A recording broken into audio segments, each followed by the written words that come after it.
Viral pengantin wanita adat Banjar diduga kesurupan saat resepsi, menari sendiri hingga pingsan.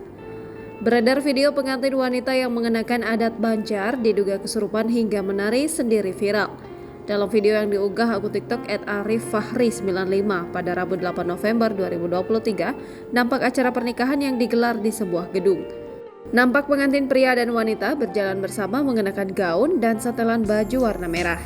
Saat berjalan menuju dalam gedung, tiba-tiba pengantin wanita menari sendiri. Pengantin wanita menari dengan mata terpejam dan hampir terjatuh. Setelah dibantu melepaskan sepatu, pengantin wanita memasuki tempat resepsi dengan menari sendiri.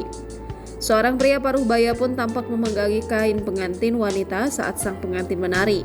Ia juga ikut menari bersama dengan pengantin wanita. Dalam video lain terlihat pengantin wanita terus menari di depan panggung hingga akhirnya pengantin wanita pingsan. Pengantin wanita pun tampak dipangku oleh seorang pria karena pingsan. Sedangkan pria baju merah garis hitam terus menari hingga pengantin wanita sadar. Pengunggah menulis jika ada leluhur dari pihak keluarga yang singgah di acara keturunannya. Setelah pengantin wanita sadar, kedua mempelai naik ke panggung. Lalu ada sesi 3 penari tampil di hadapan pengantin dan tamu.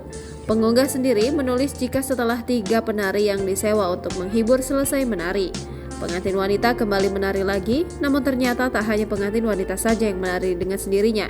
Satu anggota keluarga yang mengenakan baju seragam pink juga ikut menari sendiri dengan luwes. Dari keterangan pengunggah, insiden ini terjadi di Kabupaten Sungai Hulu Tengah, Kalimantan Selatan.